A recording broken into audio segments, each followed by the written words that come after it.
Halo Teknolovers, balap mobil listrik internasional Formula E Jakarta sukses digelar di sirkuit Ancol, Jakarta Utara. Jakarta International E-Prix Circuit telah mengukir sejarah baru. Saking excitednya, masyarakat Indonesia sampai harus bersaing rebutin tiket dengan warga negara asing. Apalagi orang Australia, borong dah tuh.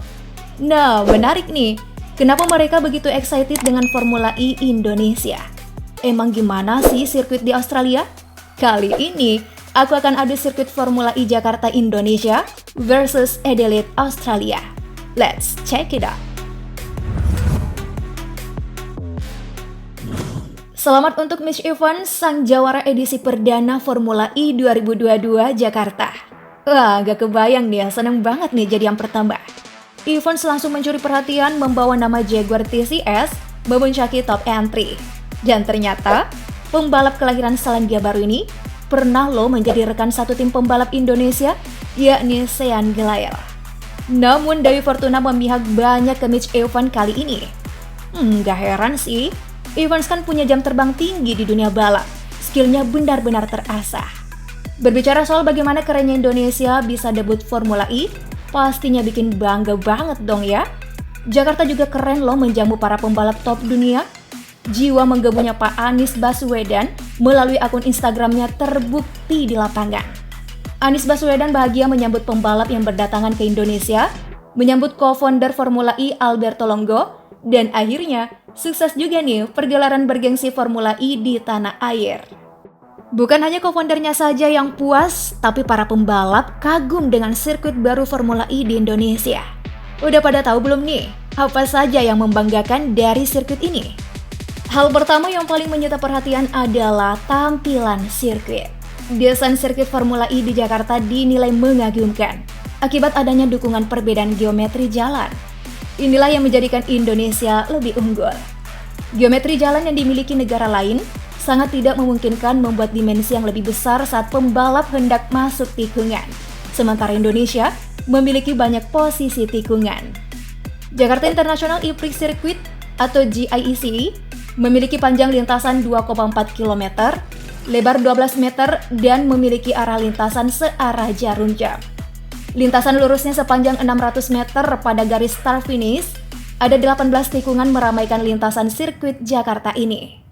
Para pembalap dapat bermanuver pada tikungan pertama, kemudian mereka akan diuji lagi tuh dengan tikungan-tikungan lainnya.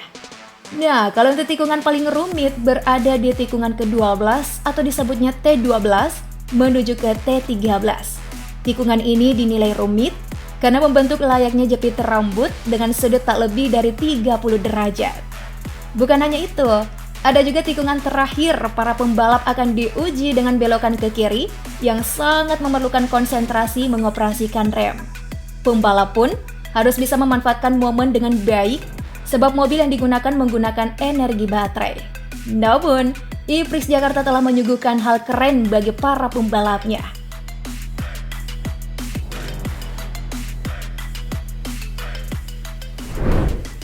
Pasti udah penasaran kan? Hal keren apa sih yang aku maksud tadi? Gini loh.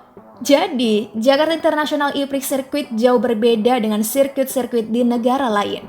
Selain desain yang cantik, sirkuit Formula E di Ancol memiliki fitur yang memungkinkan terjadinya overtake alias menyalip yang disebut sebagai fitur Attack Mode. Fitur ini salah satu komponen yang disematkan dalam setir di setiap mobil dan bisa banget tuh digunakan setiap balapan. Bagi orang awam, fitur Attack Mode sangat asing nih pastinya.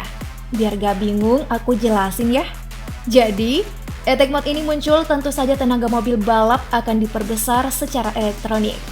Jika saat sedang balapan, pembalap kemudian masuk ke Attack Mode, maka pembalap bakal mendapatkan tenaga tambahan yang memungkinkan terjadinya overtaking. Nah, ini nih yang membuat sirkuit Formula E di Ancol berbeda dengan sirkuit lainnya. Overtake pembalap yang membuat penonton bakal berdecak kagum menyaksikan laga. 50.000 kapasitas tersedia siap menampung penonton di kawasan sirkuit ini. Namun tetap ada aturan menerapkan fitur Attack Mode saat balapan Formula E berlangsung, yakni pembalap harus melintasi zona aktivasi yang bertuliskan Attack Mode yang telah ditentukan. Untuk di Jakarta International E-Prix Circuit, attack mode bisa diterapkan pada tikungan 16. Nah, jika bendera kuning berkibar atau mobil pengaman pun sudah berkeliling, maka attack mode harus dimatikan.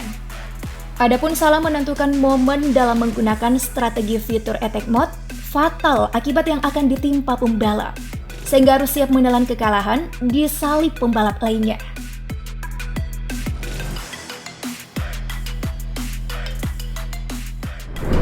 Dari sirkuit Formula E Jakarta, apa yang keren sih dari sirkuit Jalan Raya Adelaide, Australia?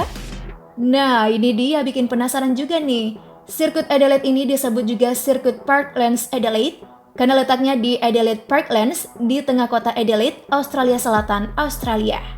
Sirkuit ini termasuk sirkuit jalan raya. Itu berarti setelahnya bisa juga dipakai sebagai jalanan umum setelah sepi pertandingan.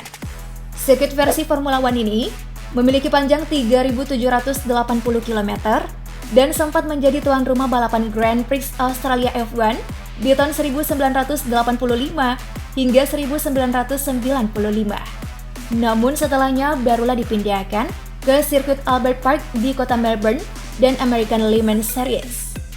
Tapi ada juga loh ternyata versi lintasan pendeknya dengan panjang 3,2 km yang dipakai untuk Adelaide 500 sejak tahun 1999 hingga tahun 2020 dengan jumlah 14 tikungan. Sayangnya Adelaide telah berulang kali diusulkan sebagai kota tuan rumah menggelar ajang Formula E. Tak sedikit yang menilai Adelaide sangat berpotensi untuk acara Formula E di Australia. Pemerintah setempat juga sangat ingin menyelenggarakan salah satu balapan Formula E sekaligus menciptakan industri mobil listrik di Adelaide. Entah mengapa, belum juga terrealisasikan. Kira-kira kenapa ya?